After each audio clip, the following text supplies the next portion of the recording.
Soy Bravo y esto es Franco y Bravo. El bravo soy yo. El bravo soy yo. El bravo soy yo. Les doy la más cordial bienvenida. Soy Oscar Eduardo Bravo. Está usted en ATV+. Esto es Franco y Bravo.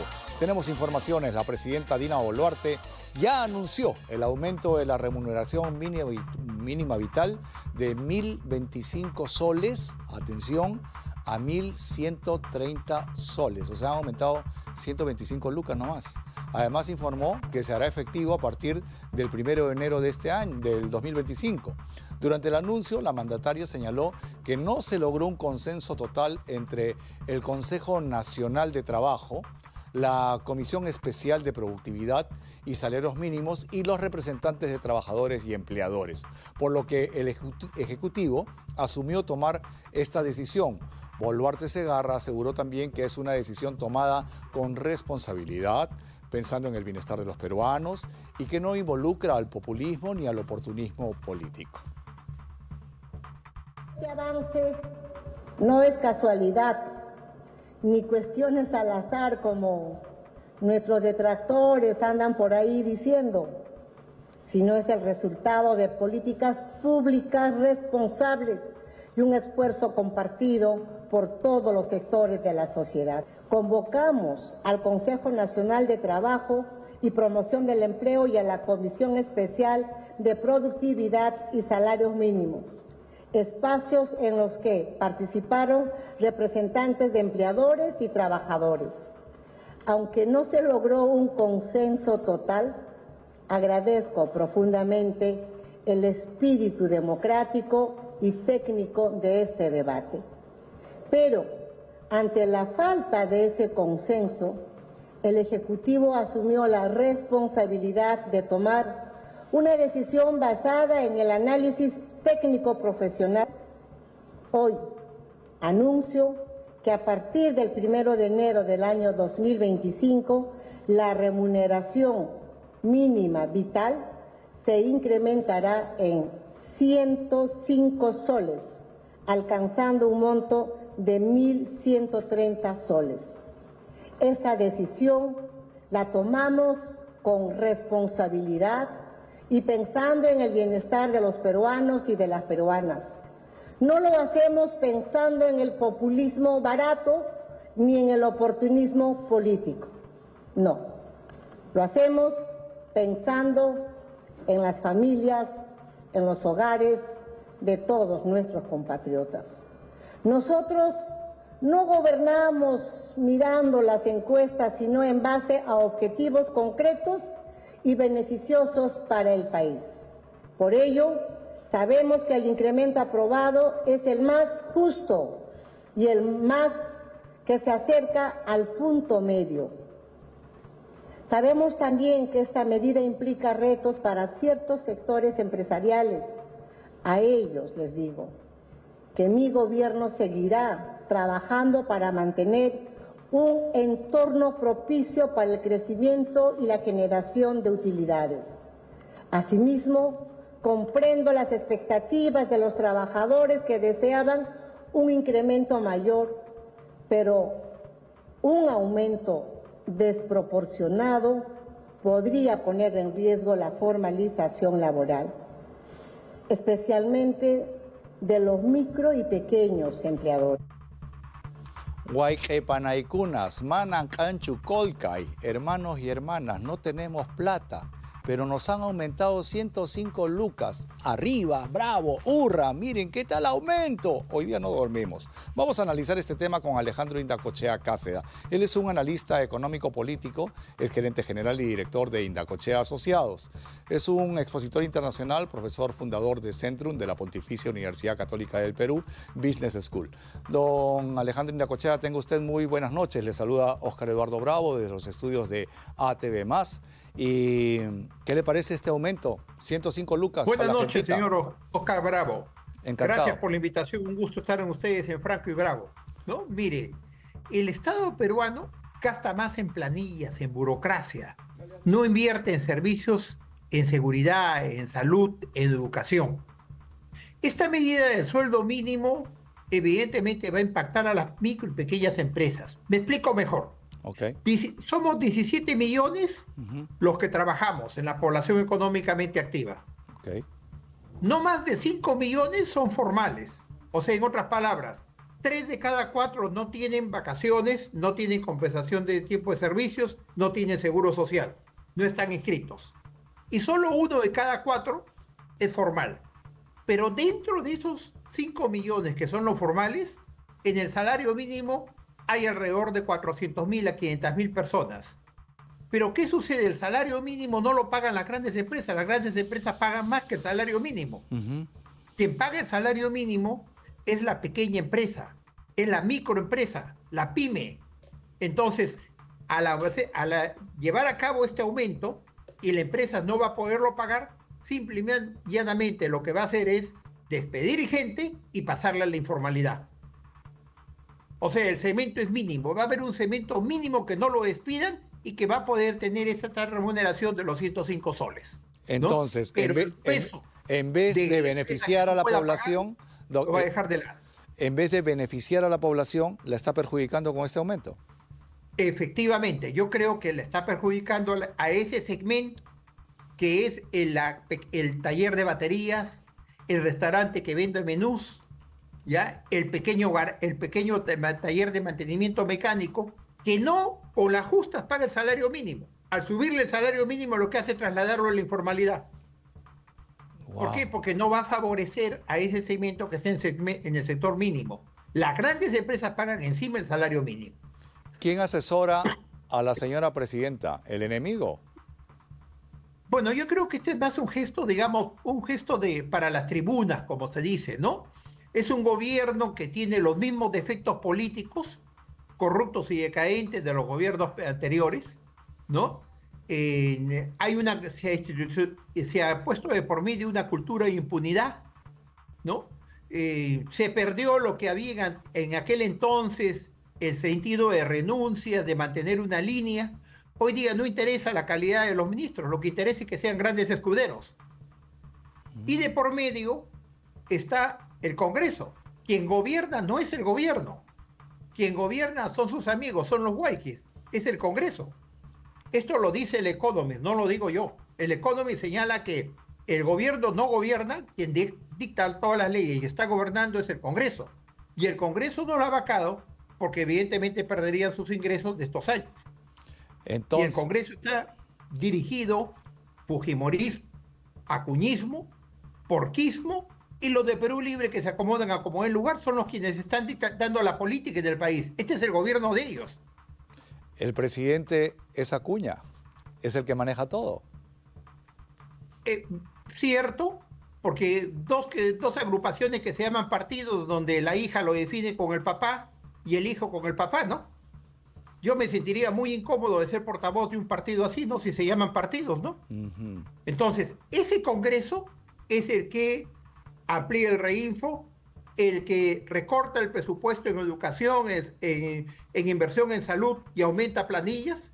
Ese presupuesto, ese Congreso es el que evidentemente toma decisiones arbitrarias para proteger la informalidad y una serie de actos, digamos, de indiferencia donde están, diría, en comparsa, digamos, Congreso y gobierno, ¿no?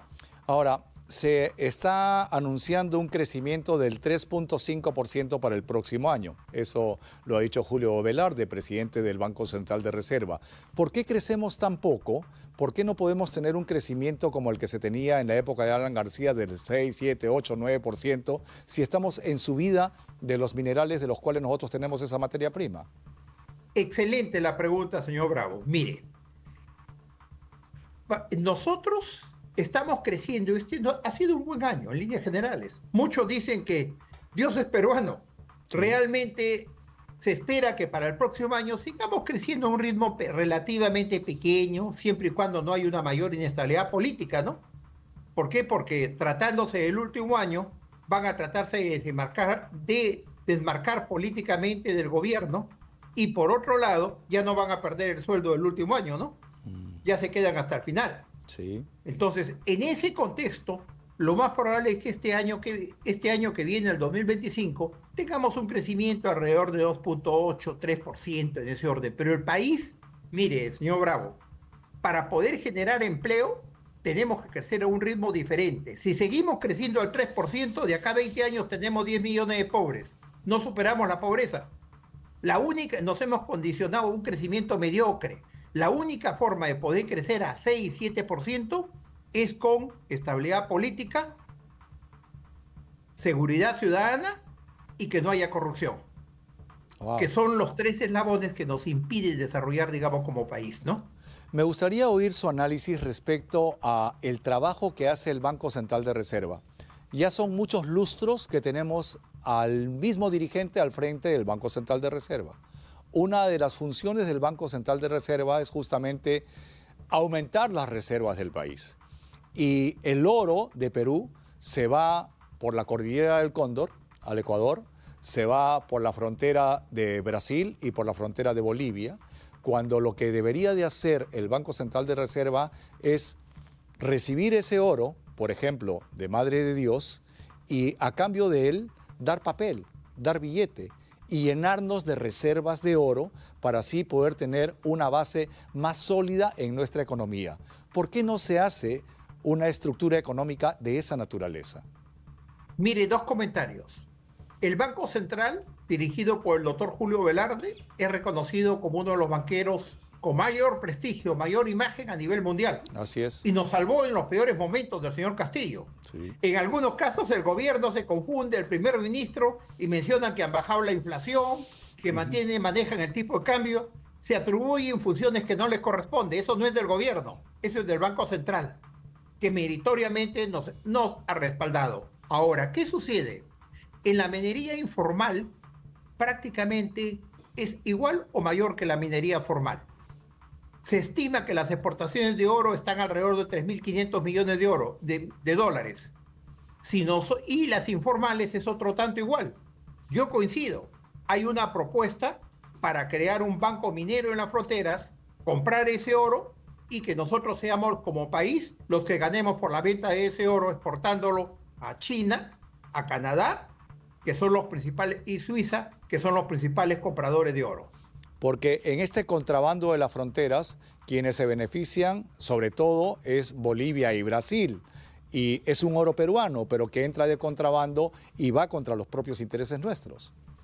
Efectivamente, yo soy de la idea de crear una oficina del Banco Minero en la frontera, en Desaguadero, o en Madre de Dios. Claro. En Vaperebol, que es la frontera tripartita de Brasil, Perú y Bolivia. Volpebra. Simplemente una oficina del Banco Minero y compro todo ese oro informal.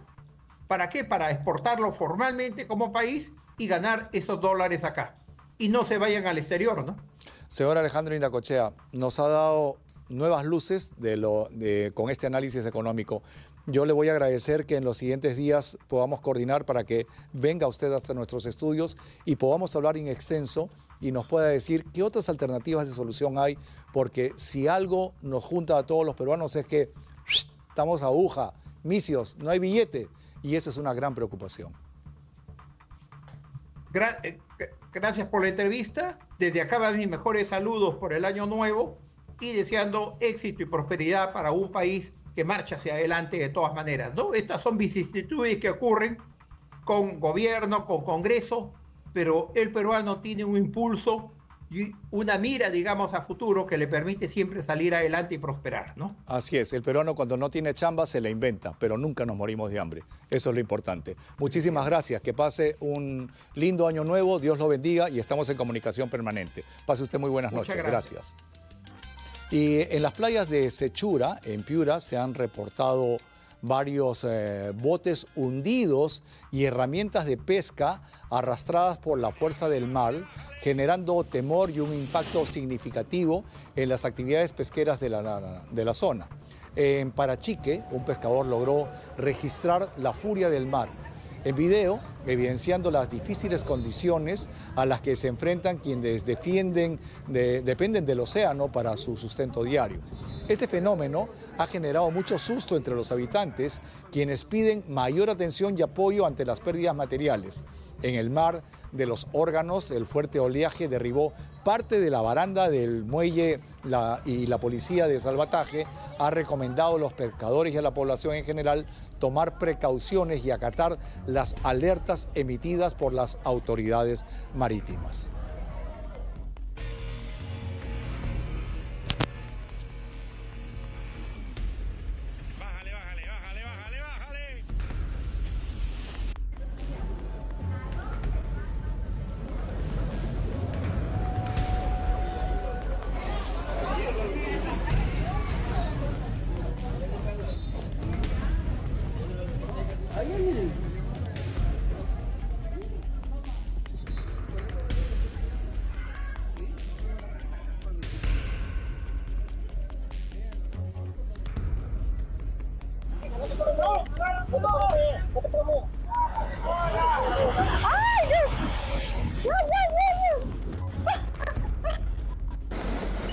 Bien, y una decena de embarcaciones quedaron varadas en los balnearios de Acapulco y Zorritos debido a los oleajes anómalos que afectan la región. Según informó la Capitanía de Puerto, la situación también perjudicó a los pescadores de la caleta Grau, quienes no pudieron realizar su faena diaria. Equipos de salvataje de la Policía Nacional con motos acuáticas y maquinaria se encuentran en el balneario de Acapulco, trabajando en el rescate de las embarcaciones afectadas. Se han puesto en práctica los protocolos del Plan Playa Segura, con apoyo de la policía y el serenazgo, para así garantizar la seguridad de la población. Esto lo afirmó el alcalde. Asimismo, recomendó a pescadores y bañistas evitar ingresar al mar hasta que las condiciones sean seguras.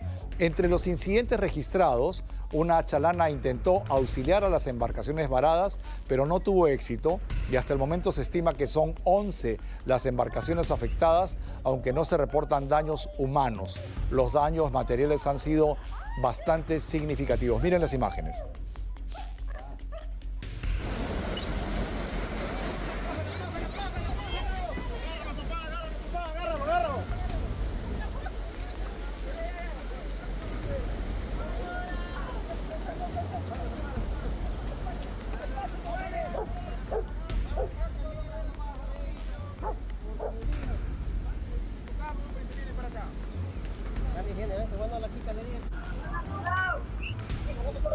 Y esto es lo que ha pasado en el norte, pero acá en Lima, en la Costa Verde, por ejemplo, todos los chiquillos, todos los surfers, todos los tablistas están de plácemes porque hay muy lindas olas, por lo que la playa está llena de chiquillos desde muy temprano, desde las 5:30, 6 de la mañana están corriendo olas y hasta ahorita, hasta antes de venir por acá, todavía seguían corriendo olas en la Costa Verde. Pero esto no solo ocurrió en nuestras provincias, sino también en el Callao.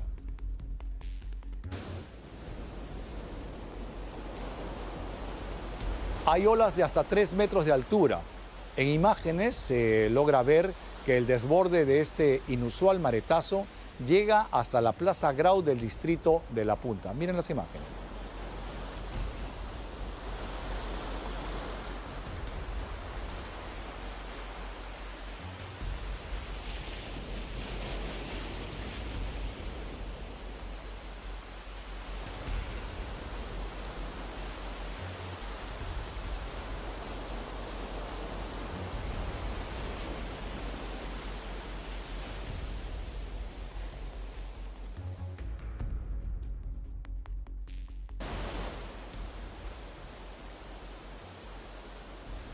Anuncio la presencia en nuestros estudios de los terapeutas del ritmo con el chino Mauricio Shao, el popular gorila amarillo.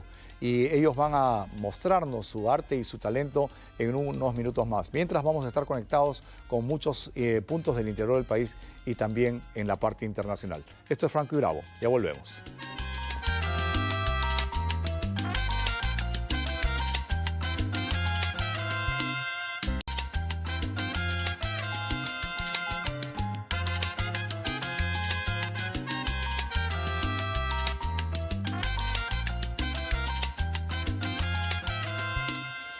Está usted en Franco y Bravo por ATV+. El presidente del Congreso, Eduardo Salguana, ha rechazado que vaya a renunciar al cargo por las investigaciones que se realizan por la presunta red de prostitución en el Parlamento. En declaraciones a la prensa, el titular de la mesa directiva del Congreso aseguró que no tiene motivos para dejar su cargo.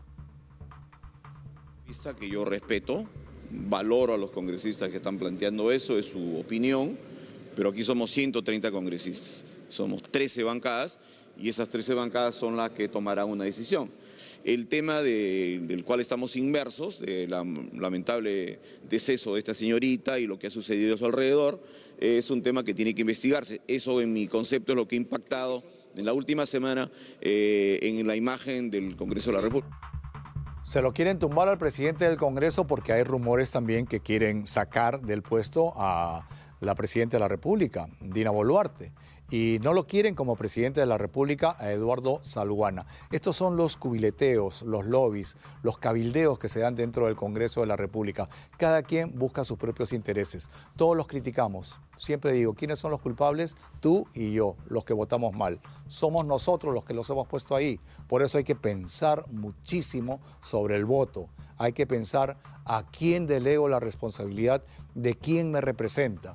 Porque si no, miren a quiénes tenemos. Miren quiénes son los que llevan la batuta. Y estoy en comunicación con la señorita Beatriz Regina Albajar. Ella es abogada y política. Fue miembro de la Comisión de la Verdad y Reconciliación del 2021 al 2023 y fue congresista de la República, si la recuerdan, del año 2000 al 2001. Ella también fue viceministro de Trabajo en 1999. Tenga usted muy buenas noches. Oscar Eduardo Bravo le saluda desde los estudios de ATV+. Encantado de saludarla.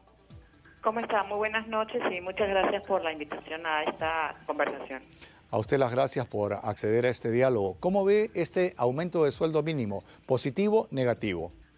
No, lo que pasa es que lamentablemente una vez más tengo la impresión, no tengo la impresión, sino en verdad es la conclusión de un análisis que se trata de un efecto o de una decisión efectista, ¿no? A propósito del bajo nivel de aprobación que tiene la señora Boluarte en estos momentos, ¿no? Porque nuevamente se saltan con la garrocha el artículo 24 de la Constitución, que efectivamente señala que todo trabajador tiene derecho a una remuneración justa, pero cualquier movimiento de salario mínimo tiene que ser fruto del consenso. Y para eso, hace muchísimos años, existe el Consejo Nacional de Trabajo, que es justamente el enclave en el que participan empleadores, trabajadores y el Estado para debatir temas que requieren un consenso de las tres partes conformantes de la relación laboral. Y el Estado, obviamente, como empleador y también como autoridad. Entonces, esto ha sido así como que por dónde corre el viento, ya más o menos, ya 1.130 a partir del 1 de enero, sin ningún criterio técnico. Wow, y esto no beneficia a la pequeña y mediana empresa, que son los que van a tener que solventar, porque las grandes empresas no pagan sueldo mínimo, pero las MIPE, las PYME son las perjudicadas y van a tener que despedir gente. Y bueno, ese es el problema, pues, o sea, ni siquiera había una evaluación de la situación post-COVID, porque el COVID golpeó muchísimo la economía, no solo del Perú, la del mundo. Y el COVID, obviamente, generó que ya de por sí los niveles de informalidad, de empleo informal, respecto al cual nuestro país siempre está por encima del 50-60%, obviamente se incrementa. Estamos hablando de niveles de informalidad de alrededor del 80%. Y si a eso le sumas que alrededor del 90% de las empresas en el Perú son microempresas, entonces definitivamente el impacto de cualquier céntimo que se mueva en la remuneración mínima vital va a gatillar justamente contra esta fuente de generación de empleo y de riqueza en nuestro país, porque las pymes generan, y las MIPES y las pymes generan una fuente de ingreso muy importante al Producto Bruto Interno. Entonces, la verdad es que es lamentable que se tomen decisiones así como entre gallos y medias noches sin evaluar el impacto que esto va a implicar. Inclusive En la mediana y gran empresa sí impacta. Es verdad lo que usted ha manifestado respecto a que ellas no pagan ingreso mínimo, remuneración mínima vital, perdón, pero sí pagan asignación familiar. Y la asignación familiar es un beneficio que alcanzan los trabajadores que no están sujetos a negociación colectiva, que implica el 10% de la remuneración mínima vital. Entonces acá sí va a haber un incremento que no solamente va a afectar ese beneficio, sino que va a afectar los beneficios colaterales, llámese gratificaciones, ETS, porque la asignación familiar de ley de la 25.129, que es la que se calcula sobre la remuneración mínima vital, es base de cálculo para todos los derechos laborales. Entonces, es verdad, la más afectada es la micro y pequeña empresa, pero también hay una afectación a las grandes empresas que efectivamente no pagan remuneración mínima, pero la remuneración mínima es base de cálculo de algunos beneficios. Y este Consejo del Trabajo, ¿por qué no se reúne? ¿Qué es lo que está pasando? ¿Por qué no hay coordinación? No, el Consejo Nacional de Trabajo sí se reúne. Lo que pasa es que, usted comprenderá, es muy difícil llegar a un consenso respecto del cuál debe ser el monto de la remuneración mínima vital, pero ya existen, no sé, desde mi época, o sea, estoy hablando de los 90, estudios en donde se ha convocado a grandes expertos, ha participado en la cooperación internacional, por ejemplo, a través de la Organización Internacional de Trabajo, para ayudarnos a establecer criterios e indicadores que permitan las modificaciones de la remuneración mínima vital, ¿no? Y en donde en otras circunstancias se ha, por ejemplo, tenido como base el costo de la canasta básica familiar, la inflación, ¿no es cierto? Se han establecido criterios de productividad e inclusive en algún momento se planteó remuneraciones mínimas vitales diferenciadas, porque las cadenas económicas y los mercados son distintos dependiendo de la zona en la que te encuentres. O sea, la remuneración mínima vital en Lima, o sea, cubre los gastos porque Lima es una ciudad cara, pero eso no necesariamente debe reflejarse, no sé, en ciudades como Iquitos o como Puno o como, no sé, pues Chiclayo, Trujillo, lo que fuese. Entonces, también evaluar, o sea, volver a desempolvar, ¿no es cierto?, esas alternativas de establecer remuneraciones mínimas diferenciadas en función a los indicadores que tiene el INEI, porque el INEI obviamente establece y tiene información sobre cuáles son los requerimientos económicos de las familias, ¿no es cierto?, en las diferentes zonas de nuestro país. Bien, le agradezco la información y estaremos en comunicación permanente. Estaremos prontamente, espero tenerla en los estudios para poder conversar in extenso, en vivo y en directo, sobre todo lo que significa estos problemas laborales. Usted ha sido viceministra de Trabajo y tiene todo el know-how como para darnos nuevas luces de lo que significa esta situación laboral en el país. Le agradezco sobremanera. Tenga usted un feliz 2025. Muy buenas noches. Muchísimas gracias. Bien, y ahora ayer hemos estado comunicados con California y también con Macao en la China. Y ahora vamos a estar en comunicación con Europa. En estos momentos me conecto con Alemania. Cecilia Laca Sánchez es periodista peruana y es la voz peruana de los migrantes latinoamericanos en Alemania. Ella fundó la organización Casa del Sol en su búsqueda por promover la integración cultural de los latinoamericanos, lo que le ha valido en los últimos años obtener el premio Integración y el Premio Nacional del Ministerio Alemán de Cooperación para el Desarrollo. Con las muy buenas noches, Cecilia. Sé que es muy tarde allá, debe ser como la 1 o 2 de la mañana. Estás en Alemania, estás muy cerca de Frankfurt. Y cuéntanos de la labor que está desarrollando la Casa del Sol. Qué gusto verte. Hace mucho tiempo que no nos vemos, Cecilia. Cecilia fue mi productora en ampliación de noticias de radioprogramas. Somos colegas, hemos trabajado muchísimos años y es una periodista de mucha importancia y trascendencia. ¿Qué tal el trabajo que estás desarrollando allá en Alemania, Ceci? Buenas noches. Bueno, aquí son las 2 de la mañana. Wow. Estamos en un invierno bastante especial, bastante frío. Bueno, estoy muy feliz de haber cumplido ya hace poco 13 años de haber fundado esta asociación. Y el fin de esta asociación fue que hay muchas mujeres latinoamericanas profesionales con una vasta experiencia profesional que llegan a Alemania no tan jóvenes, ¿no? Y bueno, con las dificultades de aprender el idioma, esto se constituía y sigue siendo todavía una barrera para que las mujeres con esta experiencia profesional continúen su labor aquí en Alemania.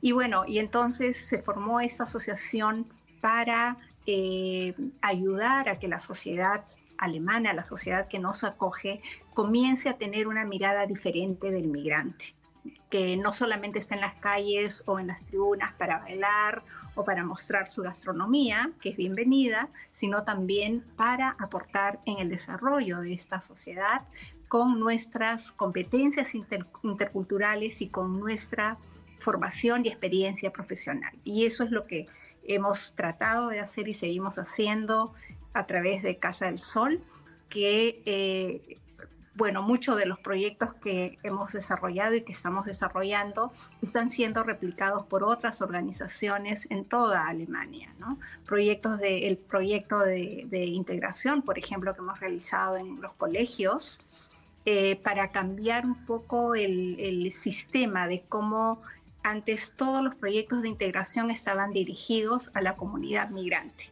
Pero también es importante que la comunidad que nos acoge se abra y conozca las culturas que vienen, que viven, con las que conviven. Y por eso hicimos una serie de programas, de proyectos en colegios, para que los niños, por ejemplo, conocieran cuál es la historia de la papa, de dónde viene, ¿no? O el café, o el cacao, ¿no? Que son productos de alto consumo en Alemania. Entonces, bueno, esto nos ha valido ganar diferentes premios, tanto de integración como también el último premio que hemos ganado del estado de Rheinland-Pfalz, Renania del Palatinado en español. Y bueno, estamos súper orgullosas y contentas de crear estos puentes interculturales. Congratulaciones. Has trabajado para el Banco Mundial, has trabajado para la UNESCO, estás muy metida en estos temas. Muchos ciudadanos peruanos desde Alemania, sobre todo de Frankfurt, de Múnich, de Colonia, me han escrito por un tema que les molesta y les preocupa. El hecho de tener o la nacionalidad o la residencia alemana les obliga a renunciar a la ciudadanía peruana y eso les genera un vacío y una serie de pérdidas. ¿Cómo están afrontando ello? Bueno, efectivamente, durante muchísimos años, más de una década, nos veíamos obligados, los peruanos, bolivianos, japoneses, bueno, diversos ciudadanos, nos veíamos en la obligación de renunciar a la nacionalidad, a nuestra nacionalidad de origen, en el caso del Perú, porque la Constitución no protegía al ciudadano peruano. Entonces teníamos que renunciar para poder acceder a la ciudadanía alemana, ¿no? Y esto mucha gente lo ha hecho por un tema de trabajo, porque generalmente, bueno, Alemania está interconectada con una serie de países y si trabajas en una compañía tienes que hacer viajes de trabajo. Entonces muchas veces ha ocurrido esto por temas de trabajo. Sin embargo, el año pasado se dio un nuevo reglamento en Alemania que permite la doble ciudadanía. Y con esto muchos peruanos hemos comenzado ya a hacer los trámites correspondientes para la recuperación de la ciudadanía peruana. Y con eso pues vamos a poder contar con las dos ciudadanías, ¿no? Porque perdían algunos derechos y algunos beneficios logrados en Perú, ¿no es cierto?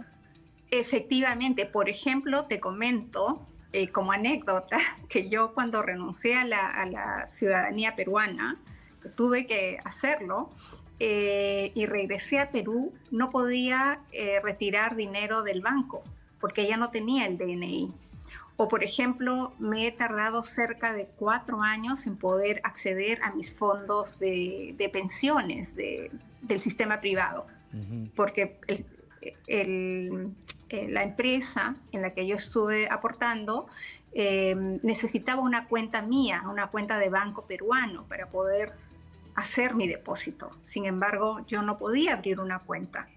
Como ciudadana extranjera no puedes abrir una cuenta, ¿no? Entonces, bueno, ya todo el camino, digamos, está ya abierto a que los peruanos podamos recuperar nuestra nacionalidad después de un trámite que espero no sea muy largo. Ahora, planes y proyectos, ¿en qué actividades están para el 2025 para que puedan beneficiar a los migrantes a través de la Casa del Sol?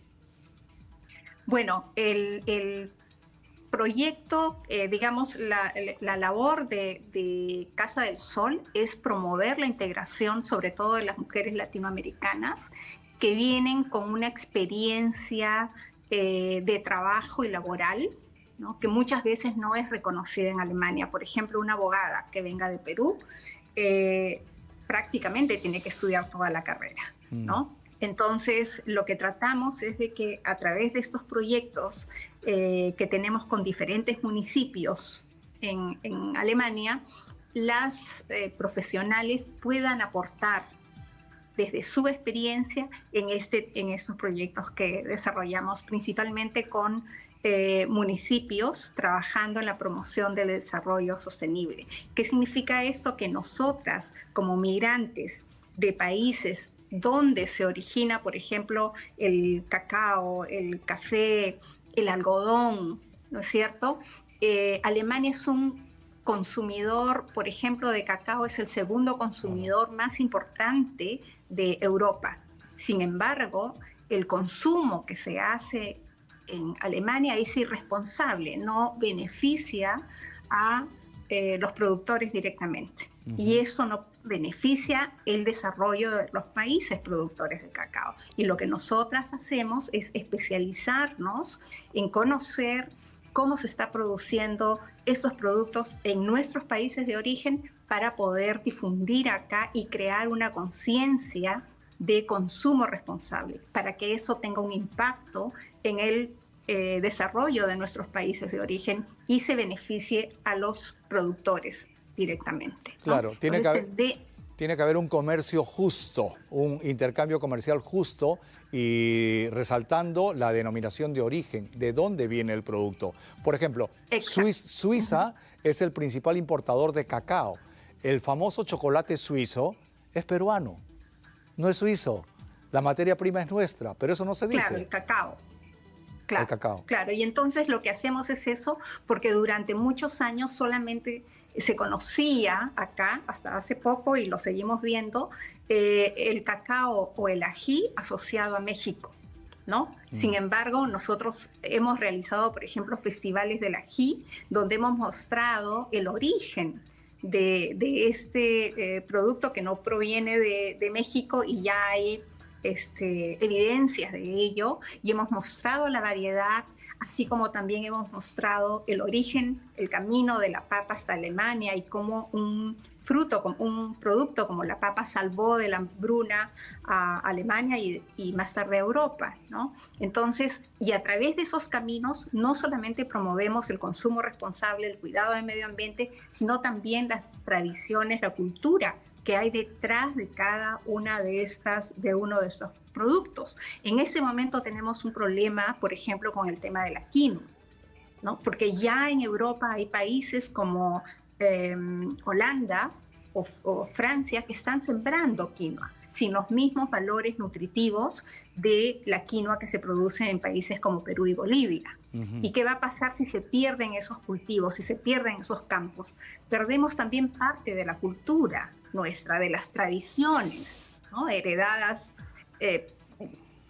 de miles de años, ¿no? Entonces, lo que queremos es promover este desarrollo y promover también esta historia cultural que hay, ¿no? Y Alemania tiene muchísimos puntos y puentes culturales con el Perú y tenemos que fortalecer y promover eso, ¿no? Y esa es la labor de nosotras como migrantes, no solamente crear estos puentes de desarrollo, sino también, digamos, con nuestra experiencia, yo creo que es nuestra obligación informarnos cada vez más de lo que nuestros países de origen tienen para aportar.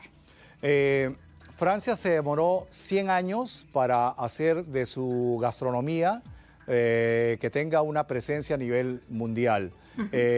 China se demoró 75 años, México 50 años, Perú en tan solamente 25 años se ha posicionado en el tema gastronómico de tal forma que hace muchísimos años Lima es la capital mundial de la gastronomía. ¿Cómo está el auge de la comida peruana en Alemania?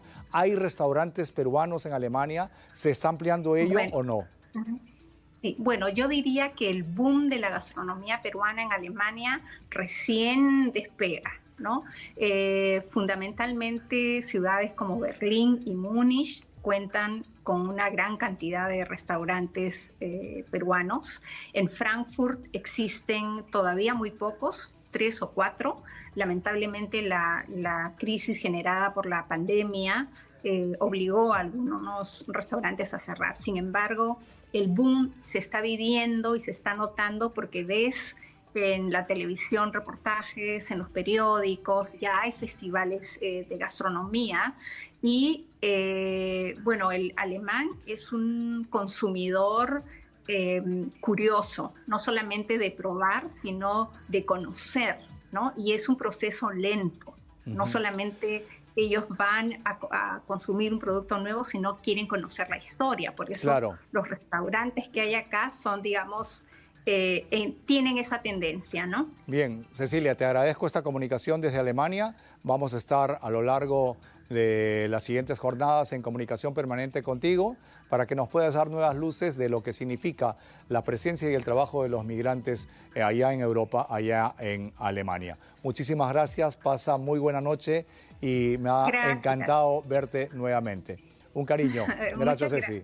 Un abrazo. Gracias, muy amable. Gracias. Bien, ha sido Cecilia Laca en comunicación directa desde Alemania. Y vamos a tener imágenes de lo que ha pasado el día de hoy en el Valle Sagrado de los Incas. Miren, esto es lo que ha pasado en Calca. ¿Y qué es lo que ha sucedido? Ha habido impedimento del pase de turistas hacia el Valle Sagrado, hacia el santuario histórico de Machu Picchu, porque el pueblo de Calca, que está enclavado en el centro del Valle Sagrado de los Incas, entre el poblado de Pisac y de Urubamba, vive prácticamente de una fuente de turismo muy importante como es el Museo Incarí. Quienes hicieron este museo también trabajaron en el Museo del Señor de Zipán y en el Museo del Señor de Cao. La imagen que ven al fondo, esa estatua, esa escultura, es la que ha ocasionado conflicto y el Ministerio de Cultura ha indicado que tiene que ser demolida pese a que se firmó un convenio con el Ministerio de Cultura, se cambió la posición original en donde estaba, pero la población del Valle Sagrado se ha levantado y anuncian nuevas movilizaciones para las siguientes horas. El tema es preocupante. Yo informo que el día de mañana estoy viajando en el primer vuelo a Cusco. Voy a estar este fin de semana en Cusco para ver esta situación porque conozco el sitio, sé de lo que se trata y es muy, pero muy preocupante. La economía de Calca no es muy sólida, la agricultura de la zona tampoco. Entonces se vive del turismo y es un punto muy, pero muy importante. Vamos a estar este fin de semana en la Ciudad Imperial, el día de mañana en Sacsayhuamán, cerca al Balcón del Diablo. También hay la entrega de una parte importante del Capañán. Y esto es lo que está sucediendo en Cusco.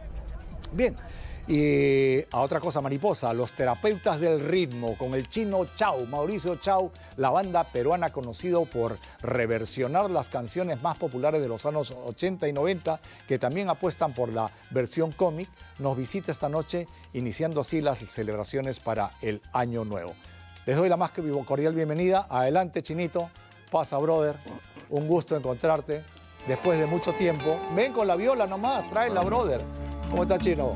Qué alegría verte. ¿Cómo estamos? ¿Todo bien? Bien, bien. ¿Todo bien? Toma asiento, vamos a conversar unos minutos. Ok. Chino, tú también eres Gorila María, ¿no? También Gorila Amarillo, Liga del Sueño. Liga del Sueño, eres multifacético. Has Ahora tenido... estoy en café, emprendimiento de café. Ah, man, ya también has tenido guantán de todos los sabores. Guantanes, podcast. Ah, mira, ve. Todo esto es... Qué bueno, tú eres un creativo publicitario, eres un hombre muy reconocido en la industria publicitaria e igualmente en la industria musical. Ha pegado los ritmos medios cumbiamberos de temas de rock, de temas clásicos, por ejemplo, The Wall, ¿no? Claro, de de Pink Floyd, Ajá. ¿no es cierto? Y ha sido un suceso tremendo.